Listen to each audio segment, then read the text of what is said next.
এখানে মোট ৬০ জন ঘর ছাড়া কর্মী রয়েছেন। তাদের মধ্যে অনেক মহিলারাও রয়েছেন, বয়স্ক লোকরাও রয়েছে এবং আরো প্রায় ১৪ জন পাশাপাশি আত্মীয়দের বাড়িতে আছেন। তো ৭৪ জন মতো এখানে ঘর ছাড়ার সঙ্গে আজকে আমার দেখা হলো, যারা ১৩ই মে নির্বাচনের দিন থেকে এবং ৪ তারিখের পর থেকে তৃণমূল কংগ্রেস গুন্ডাদের দ্বারা আক্রান্ত হয়েছেন। কেউ মার খেয়েছেন, কেউ হুমকির সামনে পড়েছেন, কারো দোকান বা বাড়ি ভেঙে দিয়েছে, কারোর সামান্য কাজ করতেন মুদির দোকানে বা হোটেলে, সে কাজ কেড়ে নেওয়া হয়েছে। তাদেরকে প্রকাশ্যে বলা হয়েছে যে ২০২১ সালের মতো তোমরাদের দেখতে পেলে খুন করব। এবং সেই সময়কালে পুলিশের পক্ষ থেকে ডায়েরি পর্যন্ত নেওয়া হয়নি। পরে অবসরকালীন বিচারপতি সম্মানীয় কৌশিক চন্দ্র মহোদয়ের বেঞ্চ দুটো মেল আইডি ডিজিপির দেয়, তাতে কিছু অভিযোগ যায়। সেই অভিযোগকেও ঠিকমতো এন্টারটেন এখানকার পুলিশ প্রশাসন করেনি। পরবর্তীকালে প্রধান বিচারপতির বেঞ্চে জনস্বার্থের মামলা হয় একাধিক, তার মধ্যে আমিও ছিলাম। প্রধান বিচারপতির পক্ষে মাননীয় হরিশ ট্যান্ডন সম্মানীয় বিচারপতির যে বেঞ্চ, ডবল জাজেস বেঞ্চ, সেই বেঞ্চ থেকে কিছু অর্ডার হয়েছে এবং সেন্ট্রাল ফোর্সের এক্সটেনশনও হয়েছে। ২৬ তারিখ সেই মামলা আছে এবং ২৬ তারিখের মধ্যে রাজ্য পুলিশকে একদম সুনির্দিষ্ট নির্দেশ দিয়েছেন উচ্চ ডিভিশন বেঞ্চ, সমস্ত ঘর ছাড়াদের প্রোটেকশন দিয়ে বাড়িতে ঢোকাতে হবে। আমরা আশা করব, এখনো তো ২ দিন বাকি আছে, বুধবার ২৬ তারিখ, সবাইকে বাড়িতে ঢোকানোর তারা ব্যবস্থা করবেন, নিরাপত্তা দেওয়ার ব্যবস্থা করবেন। গতকালও এখানে যুব মোর্চার এক নেতার বাবা, বয়স্ক বৃদ্ধ, ৬০-এর উপর, ৬৫ বয়স, তাকে চড়চাপড় মারা হয়েছে। অতএব পুলিশ যদি রক্ষকই যেখানে ভক্ষক, পুরো নির্বাচনটা পুলিশ করেছে, পুলিশ এবং আইপ্যাকের লোকরাই ইলেকশন সংগঠিত করেছে, তৃণমূল মাঠে ছিল না।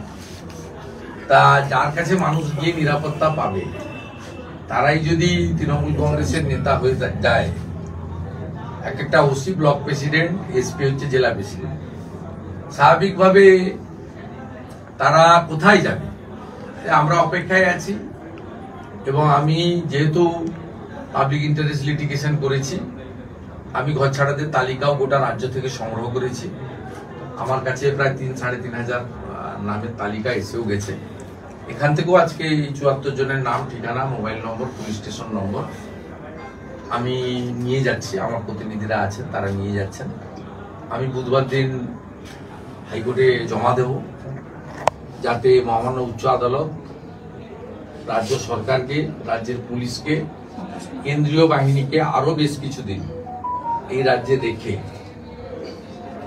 এই যে পশ্চিমবঙ্গে যে একটা কলঙ্ক, পোস্ট পোল ভায়োলেন্স, নির্বাচন এলেই ভায়োলেন্স, কোথাও হয় না, গোটা ভারতবর্ষে কোথাও হয় না।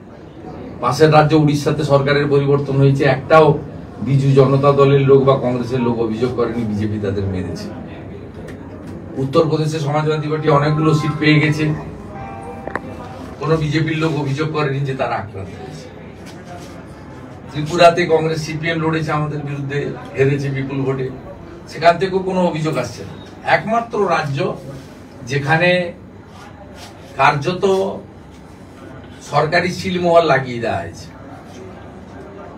এখানকার এই কালো অধ্যায় চিরতরে শেষ হবে, এই আশা নিয়ে আমি এখান থেকে প্রস্থান করব এবং এদের পাশে থাকার বার্তা দিয়ে গেলাম। দলের পক্ষ থেকে থাকা এবং সামান্য আহারের ব্যবস্থা করা হয়েছে।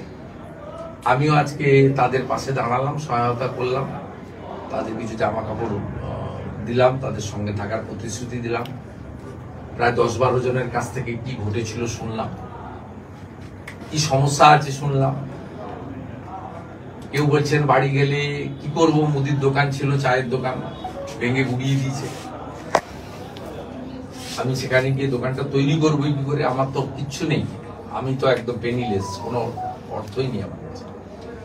একটা ছেলে দাঁড়িয়ে বলছে আমি হোটেলে একটা কাজ করতাম, ৫-৬ হাজার টাকা বেতন পেতাম, একবেলা খাওয়ার দিত, আপনি একটা কাজ খুঁজে দেন আমাকে, ওই রকম কাজ, হোটেলের কাজ।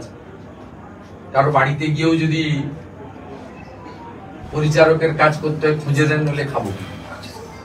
বর্ধমান শহরের উপরে আপনারা এখানকার সাংবাদিক, এই যে অমানবিক কাজগুলো হচ্ছে, এই যে মানুষের মৌলিক অধিকারগুলো কেড়ে নেওয়া হচ্ছে। আমাদের ভিডিও ভালো লাগলে লাইক এবং শেয়ার করুন। কমেন্ট সেকশনে গিয়ে জানান আপনাদের মতামত। আরও ভিডিও পেতে আমাদের চ্যানেল সাবস্ক্রাইব করুন এবং প্রতি মুহূর্তে খবরের আপডেট পেতে প্রেস করুন বেল আইকন।